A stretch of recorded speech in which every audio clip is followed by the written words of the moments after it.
Hello everyone, कैसे हैं आप सब। Myself doctor Deepa, welcome to my channel. तो देखिए, आज का हमारा टॉपिक है मम्स के ऊपर, क्योंकि आजकल ये वायरल इन्फेक्शन बहुत ज़्यादा बढ़ गया है और क्लिनिक में भी एक दो पेशेंट ऐसे आते ही हैं। तो बच्चों में ये बहुत ज़्यादा देखने को मिल रहा है, वैसे अडल्ट को भी ये इफ़ेक्ट करता है, पर बच्चों में आजकल ये बहुत देखने को मिल रहा है। और कई स्टेट में लाइक राजस्थान सरकार में, जैसा कि आप इस फोटो में देख रहे हैं, उन्होंने तो इसे प्रॉपर एक नोटिफिकेशन जारी कर दिया है। जब क्लिनिक में मम्स से रिलेटेड कोई भी बच्चा आता है तो पेरेंट्स को पता ही नहीं होता कि ये मम्स हुआ है या उसे दांतों से रिलेटेड कोई दिक्कत हुई है।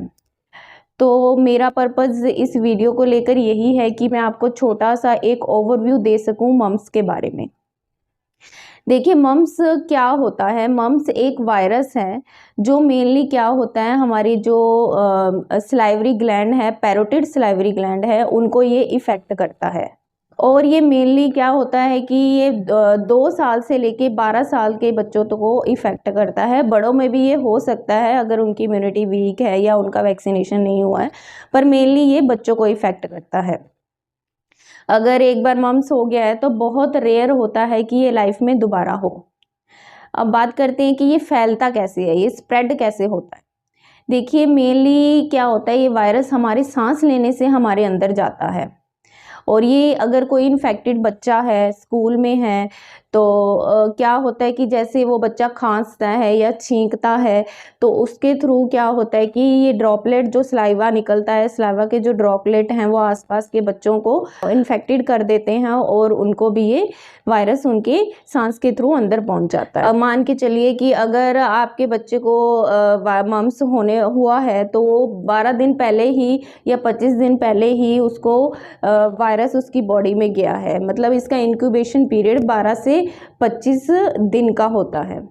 अब इसके दूसरे सिम्टम क्या है, जैसे मम्स सिम्टम, जैसे ही मम्स होता है तो क्या सिम्टम आने शुरू हो जाते हैं। देखिए, सबसे पहले फीवर आना शुरू हो जाता है और पैरोटिड जो हमारी ग्लैंड्स हैं, इनकी स्वेलिंग होनी शुरू हो जाती है और हेडेक, फैटीगनेस यानी थकावट हो जाती है और लॉस ऑफ एपेटाइट हो जाता है, भूख नहीं लगती है और कई बार निगलने में भी दिक्कत होनी शुरू हो जाती है।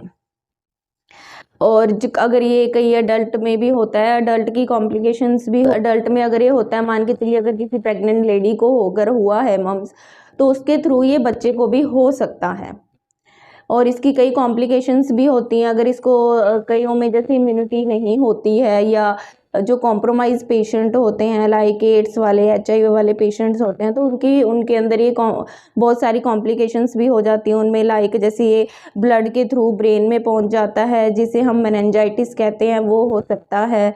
और ओवरीज जो फीमेल्स होती हैं उनके ओवरीज में भी जा सकता है, तो उन्हें ओसाइटिस भी कह सकते हैं। उन्हें बहुत सारी दिक्कत आ जाती हैं और पैंक्रियाज में जाएगा तो पैंक्रियाटाइटिस हो सकती है। अब हम मम्स के लिए कौन कौन से टेस्ट जरूरी हैं। देखिए, मम्स का अगर कंफर्मेशन के लिए टेस्ट, सबसे जो स्पेसिफिक टेस्ट होता है वो PCR होता है, यानी कि पॉलीमराइज चेन रिएक्शन। दूसरा, हम IgM और IgG एंटीबॉडी टेस्ट भी करते हैं। IgG एंटीबॉडी अगर आपके खून में आती हैं तो मान के चलिए कि आपके रिकवरी फेज है। और इसके अलावा हम थोड़ा सा वायरल कल्चर भी करवा सकते हैं। वायरल कल्चर मीन्स आपकी सलाइवा का सैंपल लेके उसमें हम पता कर सकते हैं कि मम्स वायरस है कि नहीं है। अब इससे बचा कैसे जा सके भी ये होना, सबसे पहले है कि वैक्सीनेशन। जो छोटे बच्चे हैं उनका वैक्सीनेशन कराइए। ये वैक्सीन्स सरकारी हॉस्पिटल और प्राइवेट हॉस्पिटल्स दोनों में अवेलेबल हैं। इसे MMR के नाम से जाना जाता है, यानी कि मीजल, मम्स और रुबेला, ये तीनों इकट्ठी लगती हैं। पहली डोज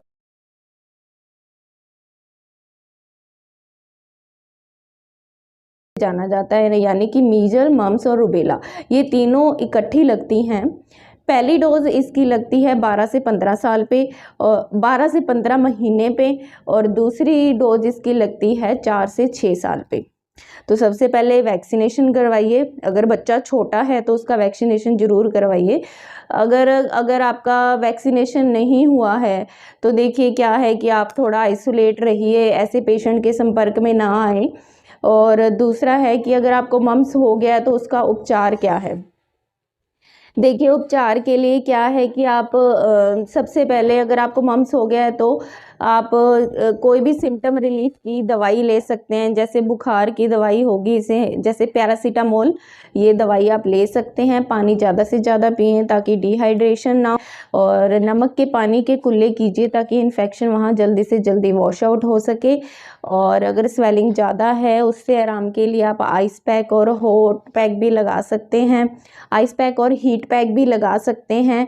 और आई होप कि आपको पता लग गया होगा कि मम्स कैसे होता है, इससे कैसे बचा जा सकता है और कैसे इसे स्प्रेड होने से बचाया जा सकता है।